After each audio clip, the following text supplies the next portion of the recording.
Bismillahirrahmanirrahim. Bismillahirrahmanirrahim. Let's begin. We were doing a book called Kitab al-Tawheed by Shaykhul Islam Muhammad ibn Abdul Wahhab, and you can find this book in Dar es Salaam.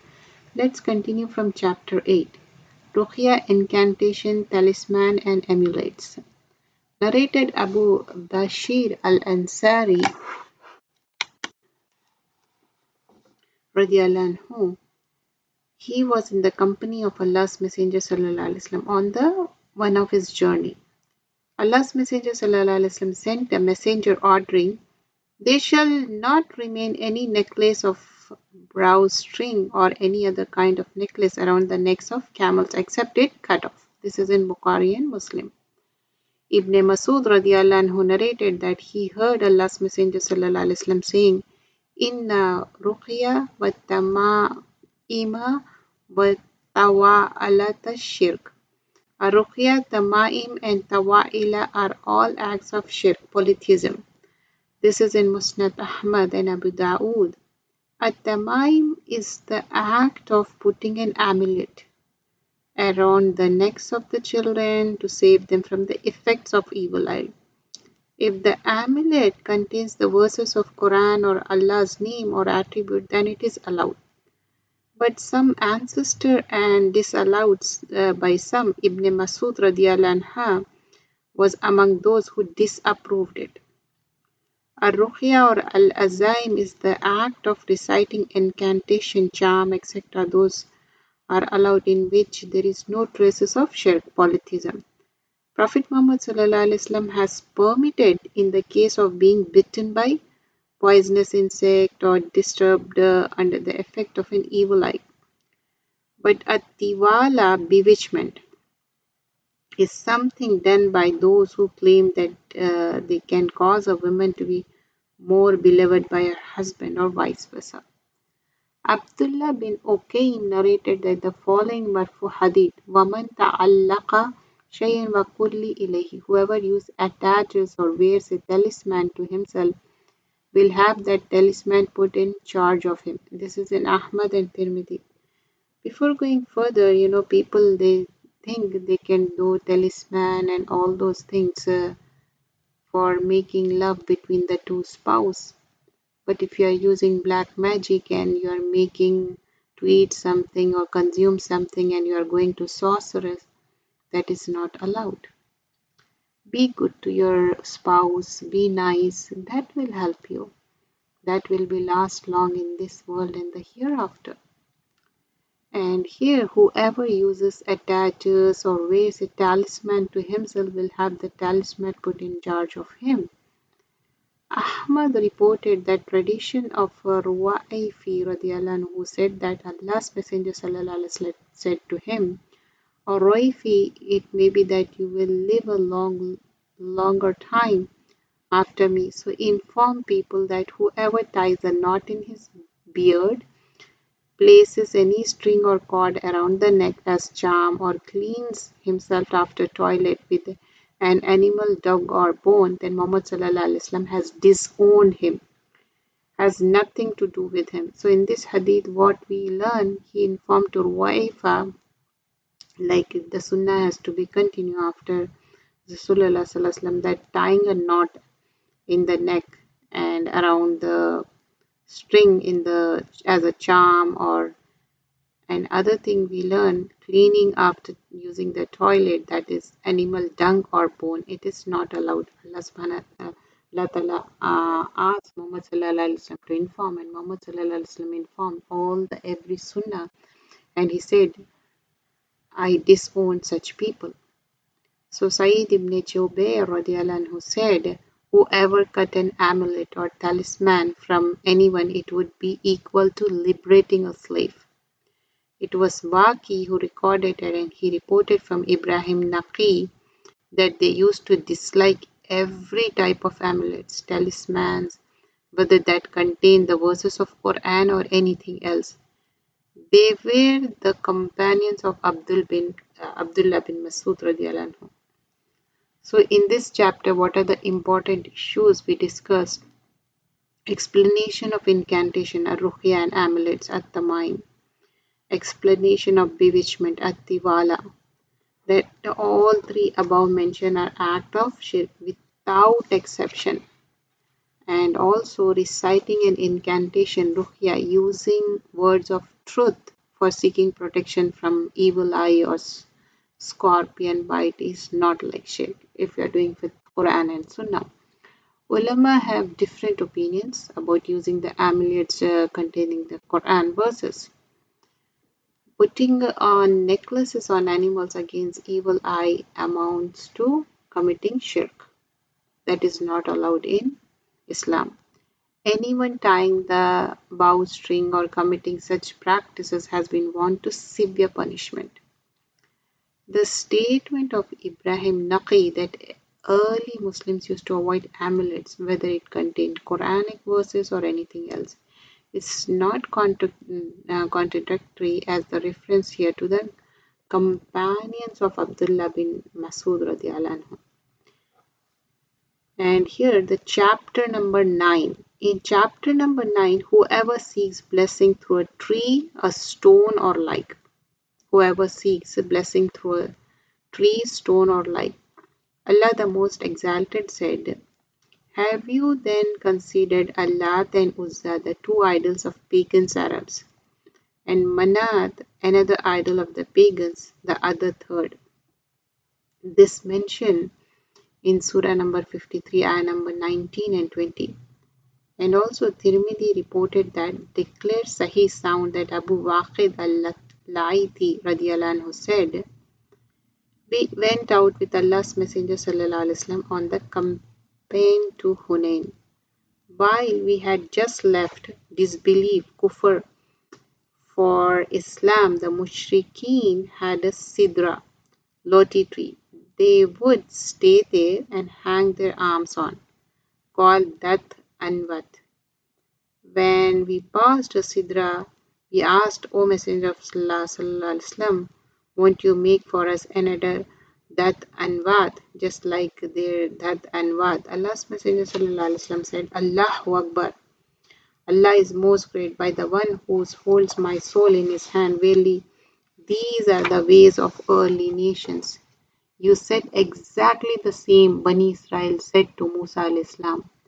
Make for us a God just as their gods. He said, verily you are a people who knows not. This is mentioned in Surah number 7 and ayah number 138. Certainly you will follow the ways of those who went before you. So in this chapter we discuss important issues, explanation of Surah An-Najm and ayah number 19 and 20, the nature of the matter requested by the companion regarding a tree similar to Dhat and Vat. So you can't take blessing with any tree or anything. In fact, the companion did not act upon it. Intention was to become closer to Allah. Their act as they thought He would like it. Companions radiallahu anhum were unaware of the nature of their intended act. It stands to reason that other than they, of much lesser status, are more likely to fall into ignorance. Companions is reward of good deeds and promise of forgiveness that is not for others. This is exclusively for them. And Prophet ﷺ did not excuse them but denied by saying Allahu Akbar. In the case of that tree, he did not give permission. These are the ways, and you would follow those who came before you. Means how Musa alayhi salam's people act, Bani Israel. This is a major issue which intended that Prophet ﷺ informed them their request was like that of a Bani Israel. Neglecting of this act is of the meaning there is no true La ilaha illallah Muhammadur Rasulullah, and swearing by Prophet ﷺ ruling, and he did not swear except for a beneficial purpose. And also shirk is of two types, major and minor, because the companions were not turned apostates due to their respect. Their submission that we had just left disbelief tell us that other companions radiallahu anhum were not unaware of the matter. The saying of Allahu Akbar to express surprise. It contradicts those who consider it undesirable makruh. To put an end to all possible ways leading to shirk polytheism. Prohibition of any resemblance with the people of ignorance, disbelief. And here, teacher can become unhappy over his students for the sake of any goodness while educating. We learn from that. The general tendency of mankind has been expressed by Prophet ﷺ by saying these are the ways.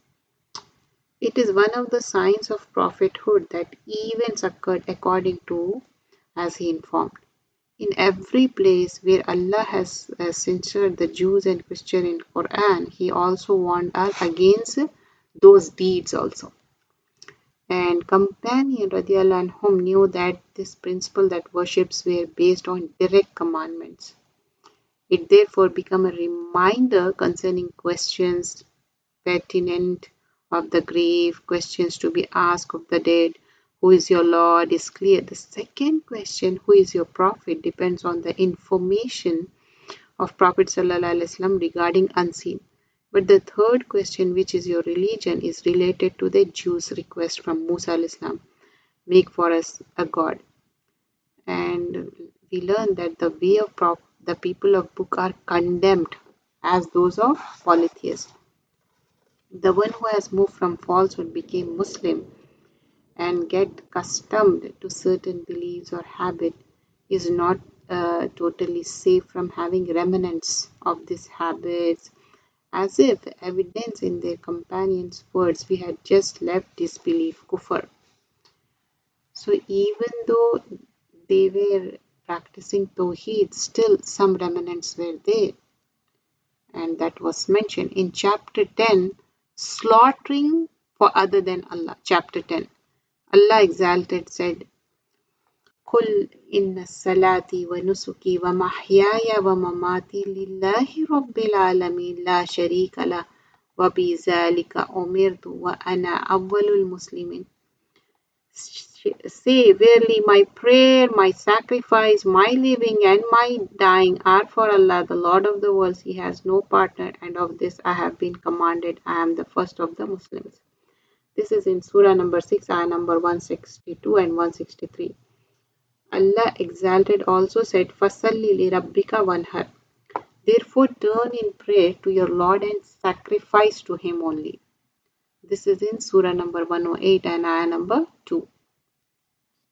Muslim reported that Ali ibn Abi Talib radiallahu anhu said, Allah's Messenger sallallahu alaihi wasallam informed me about 4 judgments of Allah.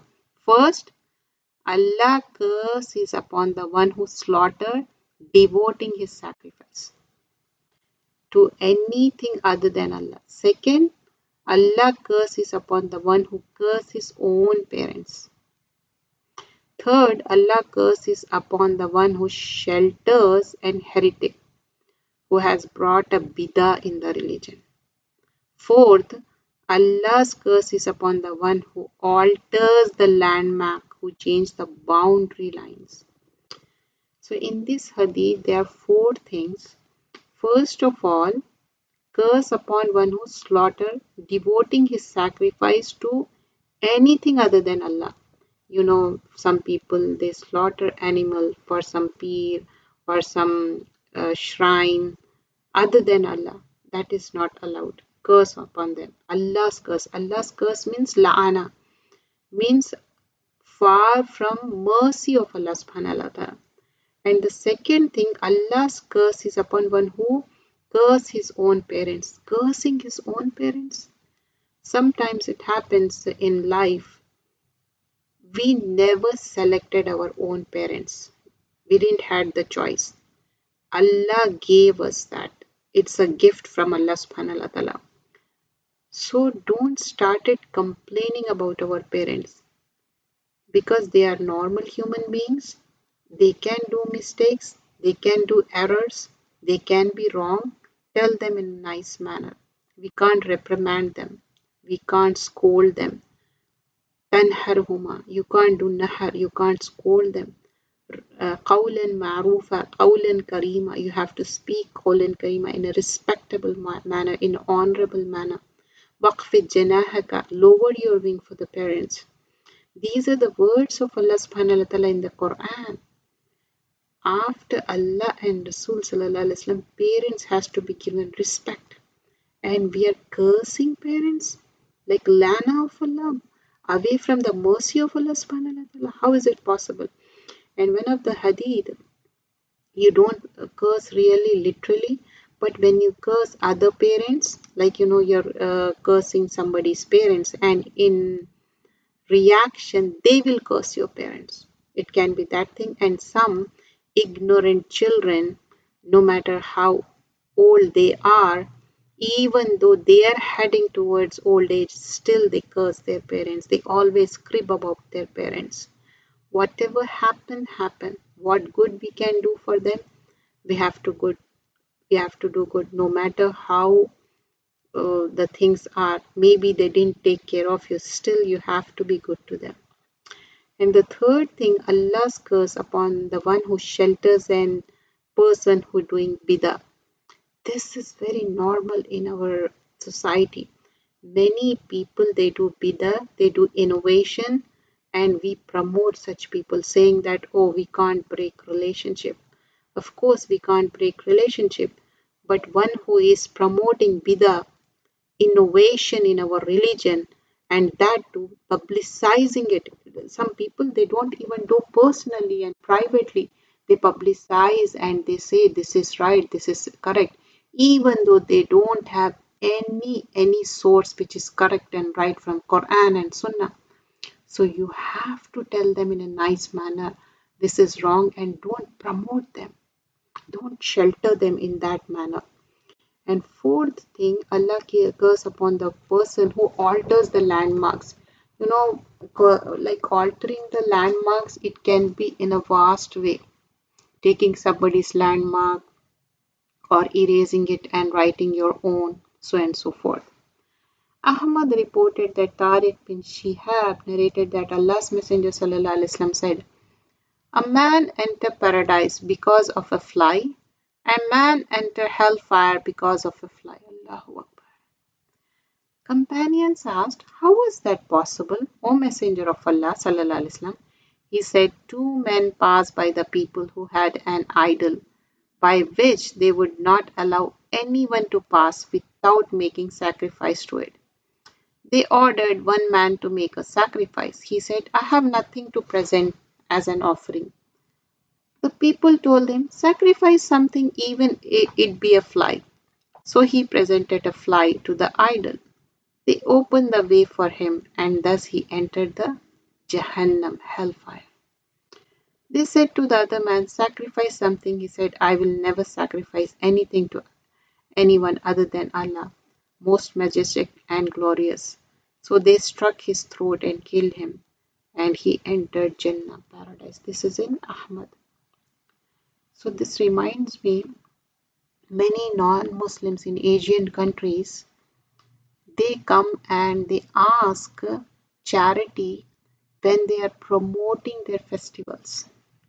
And being a Muslim, we said, oh, we are just giving money because it's a good cause. No, it's not. Because they are promoting religion in what cause? For example, if they are celebrating Christmas, means they are saying it's a son of God. Do we believe in that? No, we don't. And what about other religion they are celebrating and you are promoting that? It means you are acknowledging, Nauzubillah, astaghfirullah, you are doing shirk, you are adding other deities. Because when we say Qul huwallahu ahad Allahu samad lam yalid wa lam yulad wa lam yakul lahu kufuwan ahad, we say only one Allah. We don't add any other deities. Then how can we promote such things? Should abandon such things. Okay. Important points. Explanation of the verse. Inna salati wa nusuki. Verily my prayers, my sacrifice. And fasalli li rabbika wanhar. Turn in prayer to your Lord and sacrifice to him. So inna salati wa nusuki. Here, my prayer, my living, my dying is for Rabbul Alameen. So, the way Allah wants, we should lead that way of life, not our way, not our nafs wants. What Allah wants. Lillahi Rabbil Alameen. What Allah wants. So, here talking about that and saying La Sharika La, I don't do shirk. وَبِذَلِكَ أُمِرْتُ وَأَنَّ أَوَّلَ الْمُسْلِمِينَ. And I have commanded, I am the first of the Muslim. So that's the thing we are saying. And فَصَلِّ لِرَبِّكَ وَانْحَرْ, turn in prayer to your Lord and sacrifice to Him only. So here فَصَلِّ لِرَبِّكَ وَانْحَرْ, sacrifice for the Rabb, and Wanhar, here talking about the Nahar, sacrificing ram and sacrificial animal, but not only tangible, intangible way. When we do sacrifice in our religion, when we intangible way, we leave many things regarding religion and just to please Allah subhanahu wa ta'ala. So the beginning of the principle of cursing from those who sacrifice to other than Allah. If you sacrifice to other than Allah, cursing of Allah. And curse upon those who curse their parents by cursing other parents, and in turn the later curses their parents. And curse is person who shelter, muhid, in religion, that is he innovates something and is only you think, oh, I'm just not doing anything much, but you are protecting or taking his side. It means you are among them, you are one of them. And curse upon who unjustly alters the landmark, the boundaries, the differentiate one person land from his neighbor and change those boundaries to take it in his absence, and and the difference between a specific curse and the curse upon disobedient and the rebels in general. And tremendous story of the fly. You must be thinking, oh, just a fly, what happens? Even a fly we can't sacrifice other than Allah. That is a lesson for us. Even a petty thing like a fly. Everything is inna salati wa nusuki wa mahya wa mamati lillahi rabbil alamin. My living, my dying, my sacrifice is only for lillahi rabbil alamin. And knowing the extent how shirk hated shirk to the hearts of the believers, seeing how the man was patient in facing execution and he did not give it to the demand in spite of the fact that they only demanded an external act. So whose firm was firm, he didn't sacrifice even a fly. And many time people think, oh, it's just a small thing, just a few small amount we can donate it. No, it's like a fly only. You are giving for other than Allah. How can you do that? The man who went to hellfire was a Muslim. If he would have been a disbeliever, kafir, the Prophet ﷺ would not have said that he went to hellfire for a fly. Do you understand? Because he was a Muslim, but when comes for the sacrifice, he said, oh, I'm ready to sacrifice other than Allah. Then he did the kufr, and because of that kufr, that was the disbelief, went to the hellfire. And there's a confirmation of the hadith, paradise is closer to you than the lace of your shoes, and the hellfire is likewise. Because the action we have seen, how the fly has been sacrificed, how one has been rejected, and he, even though he was cut off his throat, he went to Jannah because of his faith. He was firm belief in Allah subhanahu wa ta'ala. The action of the heart is aimed even among the idol worshippers. So in this class we covered 3 chapters today, and in this we started about chapter number 8, Ruqya, incantation, talisman and amulet. And in that we shouldn't take protection in any kind of other than Allah. Ruqya can be done with Quran and Sunnah. For example, reciting Surah Al-Fatiha to cure oneself can be done, but there is a difference of opinion in other people. And in chapter 9, we learn whoever seeks blessing through a tree, stone, or like, you can't. It's like, considering Lat and Uzza. And also, some people in that regard on the tree of the Sidra, they were putting their weapons and they said, can you make a god such and such? So Prophet ﷺ said, Allahu Akbar, and he said, you said the same thing like Bani Israel told to Musa al-Islam. It means rejecting completely. He didn't allow them. And in chapter number 10, slaughtering for other than Allah, in that we have seen even a fly you can't sacrifice to other than Allah, because sacrificing a fly make him go to Jahannam, hellfire. So here we end, and inshallah we'll continue from chapter 11 in our next class. Jazakallah khairan kasira, subhanakallahumma bihamdika, nashhadu an la ilaha illa anta nastaghfiruka wa natubu ilayk. Assalamu alaikum wa rahmatullahi wa barakatuh.